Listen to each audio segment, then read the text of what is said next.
Hey everyone, and welcome back to my Stenohood. If you're new here, my name is Edna, and in this channel we talk about all things Steno, including tips for students, as well as my journey as a court reporting student. So if you're interested in content like this, please consider subscribing. Alright, so I got home from school today and I wanted to film this video because I'm kind of excited about the questions that I was asked on Instagram. And I have them written down, so I'm going to read them one by one. I'm going to try to make this short, simple, to the point, and I'm really excited to answer these questions. And here we go. Let's do it. So question number one, it says, do you wish you could have started court reporting school earlier, like at age 13 to 17? And this question was really interesting when I first read it, and I thought, wow, what an interesting concept that I could have started learning Steno at 13 years old, or while I was in high school. And then I got to think, remember how I was in high school? And I went back and I remembered how I was in high school, and I realized that at that point in my life I probably wouldn't have been interested in court reporting at all. I was too involved in other things like sports and drama, different kinds of clubs, from age 13 to 17. So looking back to when I was in high school, I would probably have to say that, yeah, in theory, it sounds like a great idea to be exposed to Steno at such an early age. But for me, I probably wouldn't have been interested in it at age 13 to 17. I was too involved in other things. Also, I was thinking about the financial aspect of it. You need a machine. You need to learn, you need to actually find somebody to teach you this. So unless they're offering it at your public high school for free, you probably have to pay for a program to teach you some type of Steno theory. So financially, you would need to invest a lot of money into learning Steno. It's not just about learning the language of whatever theory you're being taught in Steno. At my age today, I would have probably been a court reporter, like a working court reporter, for a long time now, instead of just getting into it. But I don't think I would have been as dedicated or as passionate about it at 13 to 17, because when you're at that age, you feel like you have the whole world ahead of you and you don't realize that this is a good career. You're thinking, well, let me explore everything that's out there and see what's really out there for me, right? Plus, when I was 13 to 17, I had no idea that this even existed. But if it was introduced in my high school, it would have been interesting, but I don't think I would have been so involved or invested in it as I am now. All right, so next question is, where do you get your practice material from? So I usually practice from a big binder that I created, and all the material that's in there is everything that was given to me by my school. So I have a tab for briefs, numbers, contractions, the most commonly used, objections. I also have our literary and Q&A packets that we get every week from school. So essentially what I do is I open this big binder and I practice those every single day, and I just go over and over and over and over. I know that you can download some material online, and you can also watch videos of people dictating for different amount of speeds and different amount of time, but I haven't done any of that yet. The only thing that I've done is practice my binder over and over and over and over. And then of course going to school and practicing in the Steno lab. But other than that, all the material that I have is from what I was given in school. That's all I have. All right, so the next question is, do you want to be a court reporter, a closed captioner, or a cart provider? So when I first got into court reporting, I had no idea what this was all about. I only knew that you can work in the courthouse. The more that I've been in school, and the more that I've asked, and the more that I've researched and looked, I found out that you could do a lot of things with this skill. So as a stenographer, you can provide cart services for the hearing impaired in different colleges or universities. You can even do it via Skype. So I know you can do that. Closed captioning, of course, for anything on television nowadays. You need a stenographer to do all of that in real time. And I also know that you could do depositions and then work at the courthouse. So for me, I was initially intrigued by this career because of its flexibility. So when I graduate, I want to do depositions, and then after I do that for a while, I want to work at the courthouse. I definitely want to work at the courthouse at some point in my career. And then my dream job would be to do closed captioning. So if I get to the point where I can type fast enough to do closed captioning, that would be probably my dream job. So that was a great question. The next question is, do you have any stenographers in your family? Absolutely not. And I don't have anybody that I can personally call or go to if I have any questions regarding court reporting. I don't know anybody personally, and I definitely don't have anybody in my family that's a court reporter. And that's essentially why I wanted to create this channel, because I wanted to be that source of information for a lot of my friends and family that have questions about court reporting. And at the same time, I need to do a lot of research and find out more about court reporting, because I'm answering a lot of questions with my friends and family, and I gotta know what I'm talking about. Or, at least now I'm learning a lot more about court reporting because of this channel. And if anybody has a question in my family, like, they always ask me, what do you do? Why are you going to school for this? Or what is that? I always try to answer those questions or refer them to my videos if that's going to answer their questions.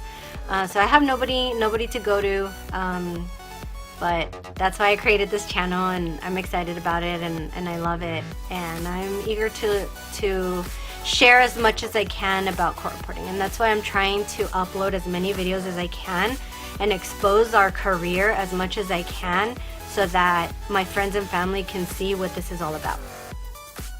All right, so next question is, why did you decide to go to Steno school? So I ended up in court reporting school because I was selected as a juror for a civil case, and I kept being distracted by the court reporter. So essentially I Googled, what is a court reporter? What does a court reporter do?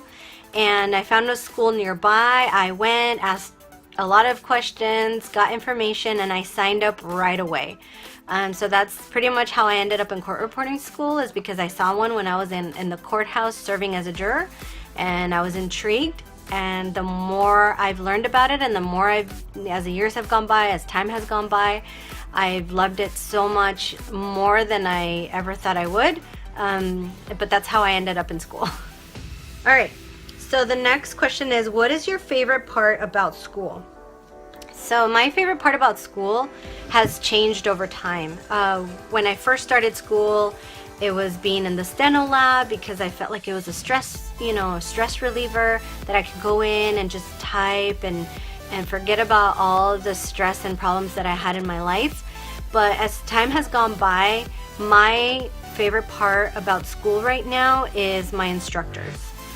Without my instructors, I would be completely lost in this program. So I am so thankful that I have the instructors that I have, because they're all former court reporters. So they have all the knowledge that you need.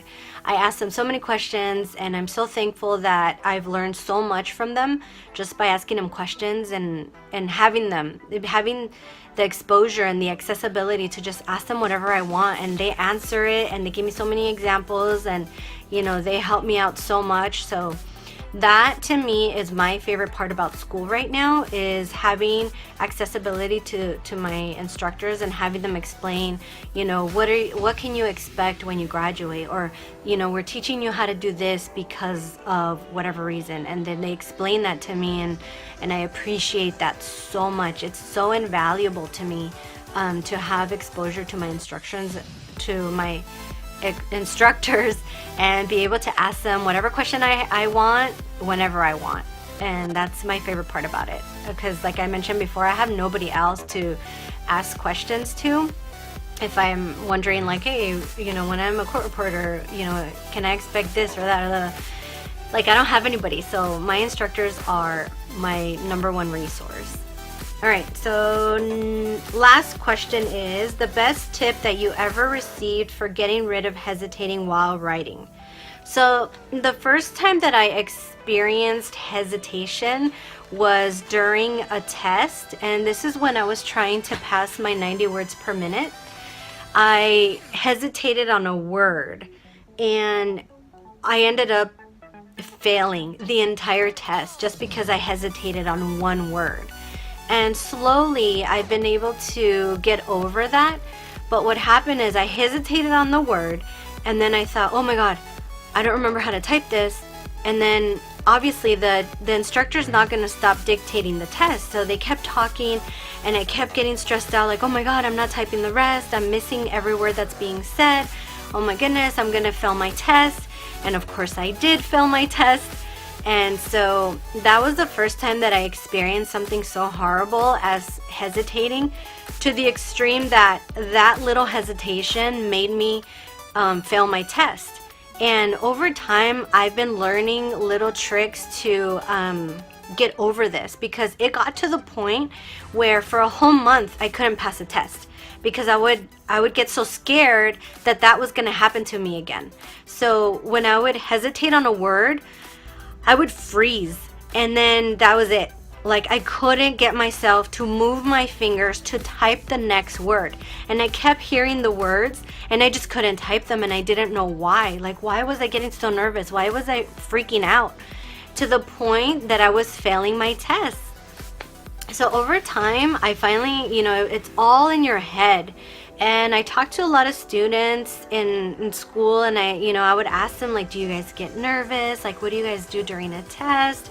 And I got a lot of really good tips. Some people would say, you know what, I just figure if I fail, I fail. If I pass, I pass. But I can't let the nerves get to me.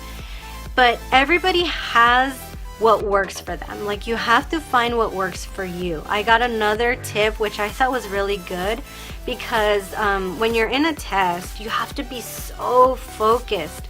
And when you're hesitating on a word, you have to learn to either drop that word and just say, you know what, I know you're there, I know you exist, but I'll deal with you later, and move on. Because otherwise you're gonna miss the rest of the dictation or the rest of the test, and you're gonna fail, and that's just gonna make you more upset.